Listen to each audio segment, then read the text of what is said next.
FTP நேயர்களுக்கு வணக்கம். இன்று நம்மோடு நேர்காணலுக்காக இணைந்திருக்கிறார் தேனி கர்ணன் அவர்கள். சார் வணக்கம். வணக்கம் சதீஷ். வணக்கம். தமிழ்நாட்டுக்கு வருகை தந்த மோடி அவர்கள் தேசிய ஜனநாயக கூட்டணியை ஓரளவுக்கு கட்டமைப்போடு மேடையை ஏற்றி அழகு பார்த்து விட்டார்.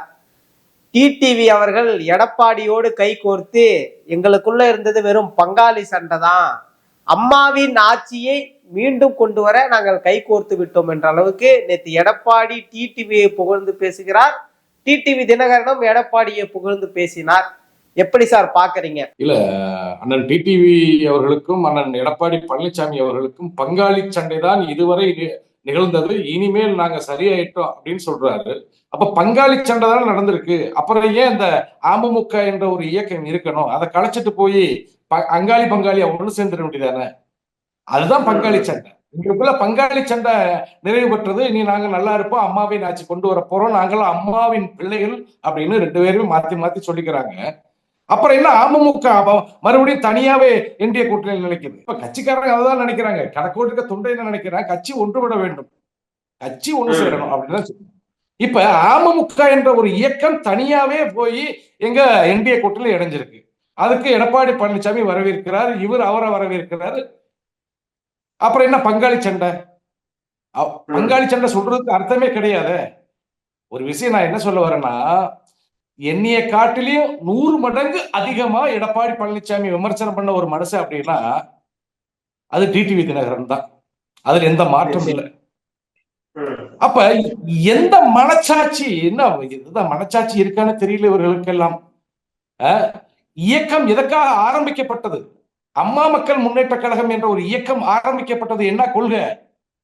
முழுக்க முழுக்க புரட்சி தலைவர் எம்ஜிஆர் வழியில் வந்தவங்க நாங்க, அம்மா வழி வந்தவங்க நாங்க, சின்னம்மா வழியில தான் இருக்கிறப்ப. ஆனா இந்த அம்மா மக்கள் முன்னேற்ற கழகம் ஆரம்பிச்சதே வந்து எதற்காகனா, துரோகத்தை வீழ்த்த, அதிமுகவை ஒருங்கிணைக்க, அதிமுகவை காப்பாற்ற. இதுதான் கொள்கை. இந்த கொள்கையை வச்சுக்கிட்டு எடப்பாடி பழனிசாமி முதலமைச்சர் வேட்பாளர் அப்படின்னு போனா, உனக்கு இது நாள் வரைக்கும் அம்மா மக்கள் முன்னேற்ற கழக கொடியை பிடிச்ச தொண்டை என்னுடைய மனநிலை எப்படி இருக்கும்? உனக்காண்டி போராடி இறந்த சென்னையை சேர்ந்த வெற்றிவேல் அண்ணன் அவருடைய ஆன்மா என்ன நினைக்கும்? மேடூரை சேர்ந்த சாமியோட சாமியா இருக்கக்கூடிய சாமி, முன்னாள் எம்எல்ஏ சாமி, இந்த இயக்கத்தில் இருந்து இறந்து போனவர், அவருடைய ஆன்மா என்ன நினைக்கும்? அம்மாவின் ஆன்மா என்ன நினைக்கும்? முதல்ல அண்ணன் டிடிவி அவர்கள் தான் புரிந்து பார்க்க வேண்டும். புரியுதுங்களா? எத்தனையோ எம்எல்ஏக்கள், நான் என்ன சொல்ல வரேன், அதிக ஆட்சிக்கு எதிராக 18 பேருடைய எம்எல்ஏ பதவி பறி போனது.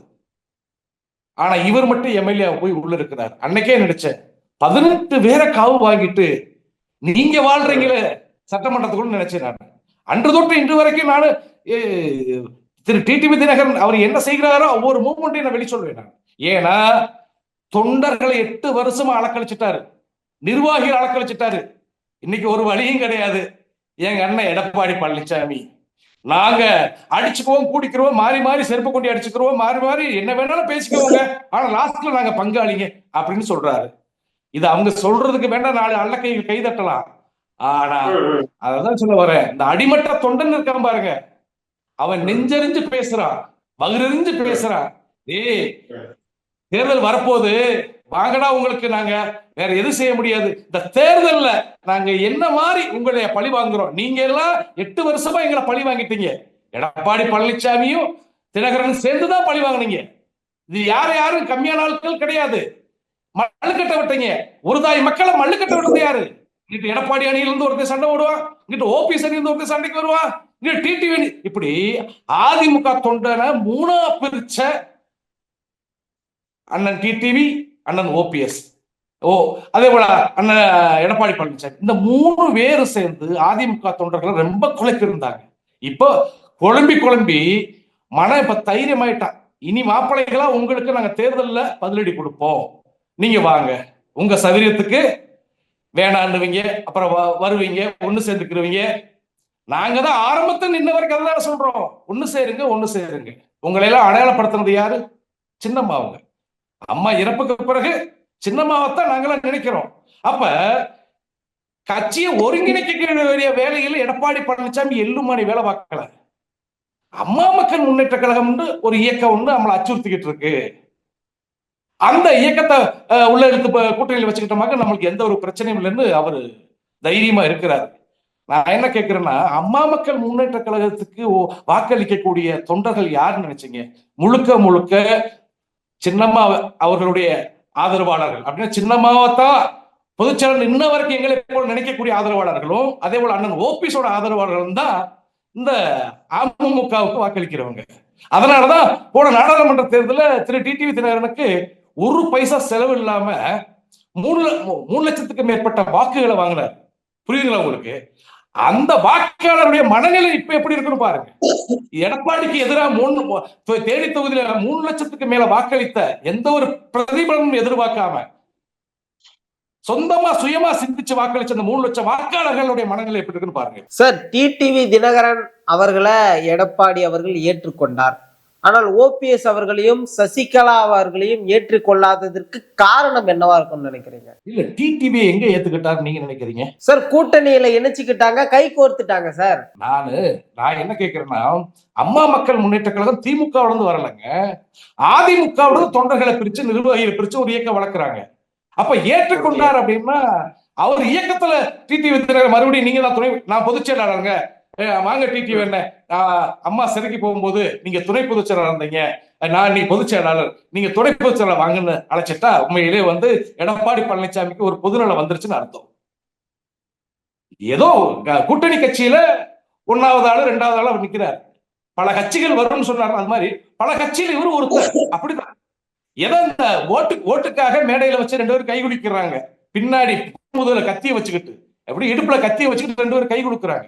எப்ப கிடைச்சாலும் உன்னை போட்டுருவேன், எப்ப கிடைச்சாலும் நான் உன்னை போட்டுருவேன் அந்த சுயநலத்தோடு தான் இவங்களுடைய பேச்சுவார்த்தையில இருக்கு. அப்படின்ற போது மக்கள் எல்லாம் ரொம்ப சிந்திக்க ஆரம்பிச்சுட்டாங்க தம்பி.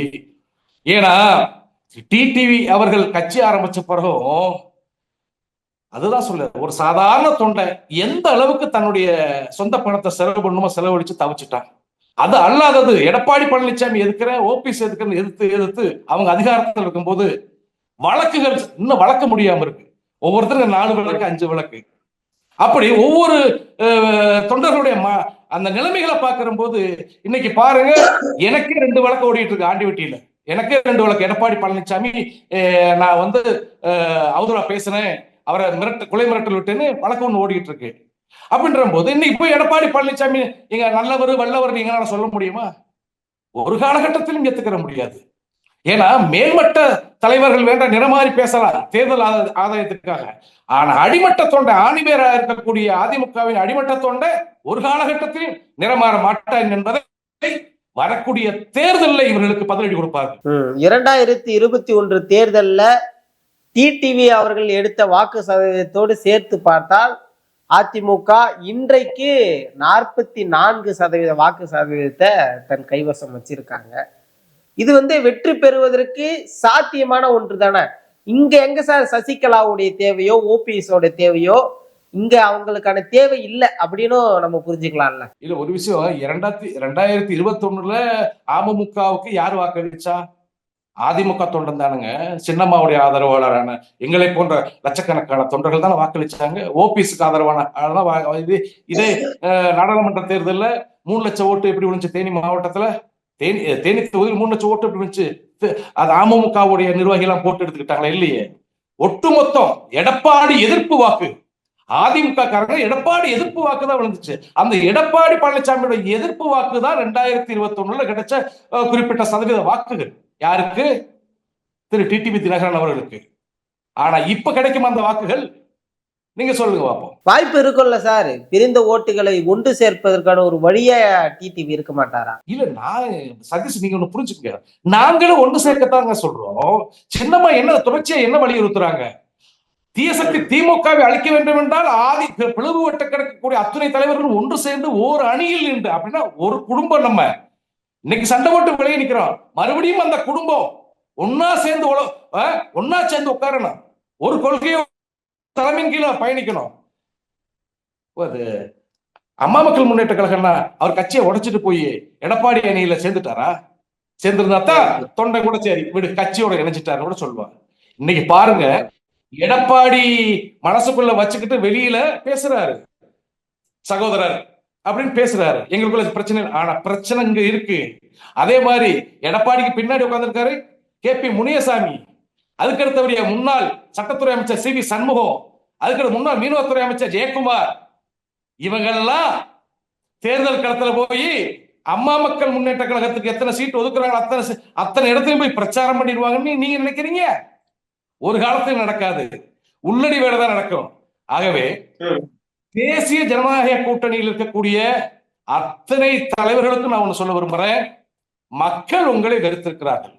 என்ன காரணம் அப்படின்னா, எடப்பாடி பழனிசாமி என்ற ஒரு சுயநலவாதி ஒரு இயக்கத்தை அழித்து 3 நாளா பிரிச்சு இன்னைக்கு டிடிவி வந்தா போதும் தென் மாவட்டத்தில் இருக்கக்கூடிய முக்குளத்தூர்ல வாக்களிச்சிருவாங்க என்ற ஒரு முட்டாள்தனமான எண்ணத்தை வைத்துக் கொண்டு அவர் இன்று டிடிவியை இணைத்திருக்கிறார். டிடிவிக்கு வாக்களிச்சது யாரு? நாங்கெல்லாம் போற்றக்கூடிய புரட்சித்தாய் சின்னம்மா, அவங்க தான் பொதுச்செயலாளர். இன்னும் நாங்க எங்க மனசுல எழுதி வச்சிருக்கோம், பச்சை குத்தி வச்சிருக்கிறோம். ஆனா இனிமேல் உனக்கு வாக்களிப்போமா? இன்னைக்கு அண்ணன் எடப்பாடி அவர்கள் அப்படின்னு போயிட்டு இல்ல. அதனால வரக்கூடிய தேர்தல்ல அதை நான் சொல்ல விரும்பல. தேர்தல் முடிவை வச்சு நீங்க மறுபடியும் நம்ம பேசலாம். என்னன்னா 2 வருஷம் இல்ல, 2 மாசம் தான் இருக்கு, அறிவிச்சிருவாங்க. ஜெயலலிதா அம்மையார் அவர்கள் விஜயகாந்தோடு கை கோர்த்த போது இருவரும் சேர்ந்து ஒரு மேடையில் எங்கேயுமே ஏறல. ஆனா அந்த கூட்டணி வெற்றி பெற்ற கூட்டணியா இருந்தது. அதனை போன்றே டிடிவியும் எடப்பாடி இருந்துட்டு போறாங்க. அவங்க மாவட்டம், இவங்க மாவட்டம்னு பிரச்சாரத்தை செஞ்சு அதிமுகவை வலுப்படுத்துவதை தேனி கர்ணன் அவர்கள் விரும்பவில்லையா? அம்மா அவர்களையும் இந்த இயக்கத்தை சின்ன பின்னமாக்கின துரோகி எடப்பாடி பழனிசாமி ஒரு கோட்ல பார்க்க முடியாது. அதுக்கு அடுத்தபடியா தனித்து ஒரு இயக்கத்தை ஆரம்பித்து தொகுதி வாரியா 10,000 15,000 வாக்குகளை பெற்று தனிச்சு நின்று ஒரு எம்எல்ஏ ஜெயிச்சு வந்த திரு விஜயகாந்த் எப்படிப்பட்ட அரசியல்வாதின்னு உங்களுக்கு தெரியும். அவர் மறைந்தாலும் புரட்சி தலைவருக்கு அடுத்தபடியா அவரை வச்சு பார்க்கலாம். அப்படி ஒரு கலியுக கர்ணனுக்கும் தினகரனுக்கும் ஒரு கோட்டில் வச்சிட முடியாது. ஆகவே அந்த இயக்கம் அவர் இறப்புக்கு பிறகு தேமுதிக என்ன நிலையில் இருக்குன்னு நம்ம பேச முடியாது. ஏன்னா அவர் இருக்கிற வரைக்கும் தான் அந்த இயக்கம். ஆனா அவரையும் திரு புரட்சி கலைஞர் விஜயகாந்த் அவர்களையும் திரு டிடிவி தினகரன் ஒரு கோட்டில் வச்சிட முடியாதுங்க. அவர் தனி ஒரு இயக்கமா ஆரம்பிச்சு அந்த இயக்கம் தமிழ்நாட்டில் ஒரு வாக்கு வங்கியை கொண்டு வந்துச்சு. தனிச்சு நின்று ஒரு எம்எல்ஏ அவர் வெற்றி பெற்றார். அதுக்கடுத்தபடியா அடுத்த எலெக்ஷன்ல எதிர்கட்சி தலைவரா இருந்தாரு. ஆனா அதிமுகவை ஒரு சொல்ல வர குறிப்பிட்ட தொண்டர்கள் அபகரிச்சு ஒரு கட்சியை ஆரம்பிச்சு ஒரு 22 எம்எல்ஏ கண்ட்ரோல்ல வச்சு 18 பேருடைய அந்த எம்எல்ஏ பதவியை காலி பண்ணி இவங்க 2 பேர்த்தையும் இன்னைக்கு சுயநலத்துக்காக அண்ணன் எடப்பாடி போயிருக்கிறாரு. இவங்க 2 பேரும் ஒரு கோட்டில் பயணிக்க முடியுமான்னு கேட்கிறேன். அதை முதல்ல சிந்திக்கணும். நம்ம எடப்பாடி பழனிசாமிக்கு அம்மாவுக்கும் அம்மாவுடைய கால் தூசிக்கு பெற மாட்டார் திரு எடப்பாடி பழனிசாமி. அதே போல விஜயகாந்த் அவர்களுக்கும் திரு டிடிவி தினகரன் அவர்களுக்கும் நம்ம ஒரு கோட்டில் நிப்பாட்ட முடியாது. அவர் தனித்து ஒரு இயக்கத்தை ஆரம்பித்தவர்.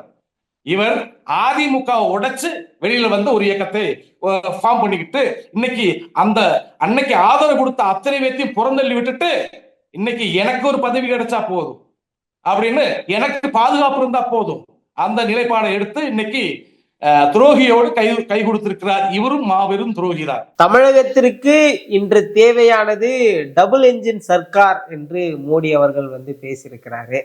இது கூட்டணி ஆட்சியை நோக்கி தான் செல்கிறது என்று நம்மால புரிஞ்சிக்க முடியுது. எப்படி சார் புரிஞ்சுக்கிறீங்க? முதல்ல எதிர்கட்சி தலைவரா வருவாரா எடப்பாடி பழனிசாமி? கூட்டணி ஆட்சின்றதா ரெண்டாவது பாருங்க.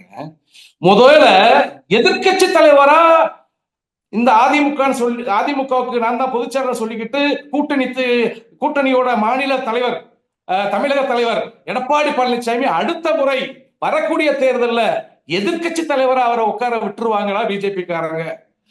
மக்களே ஆதரிச்சு ஒரு எதிர்கட்சி ஸ்தானத்துக்கு வந்தாலும் அவரை நிம்மதியா அந்த எதிர்கட்சி சீட்ல உட்கார விட்டுருவாங்களா பிஜேபி காரங்க? அதனாலதானே மறுபடியும் ஒரு ஏக்நாத் சிண்டே போர்வையில திரு டிடிவி தினகரனை வைத்திருக்கிறார்கள்.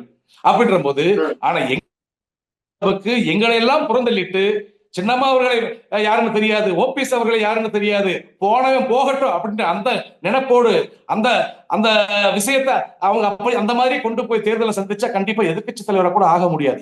பை சான்ஸ் பாஜகவுடைய வீகம் வகுத்து வேற மாதிரி பண்ணி கூட ஒரு எதிர்க்கட்சி அளவுக்கு கொண்டு வந்தாலும் அந்த எதிர்க்கட்சி எடப்பாடி பழனிசாமி கூட இருக்க முடியாதுங்க. அது வேற மாதிரி போயிடும். அது அடுத்தடுத்து நம்ம பார்ப்போம். நிச்சயமா சார், பல்வேறு விஷயங்கள் பேசணும், தொடர்ந்து பேசுவோம் சார். நன்றி. நன்றி.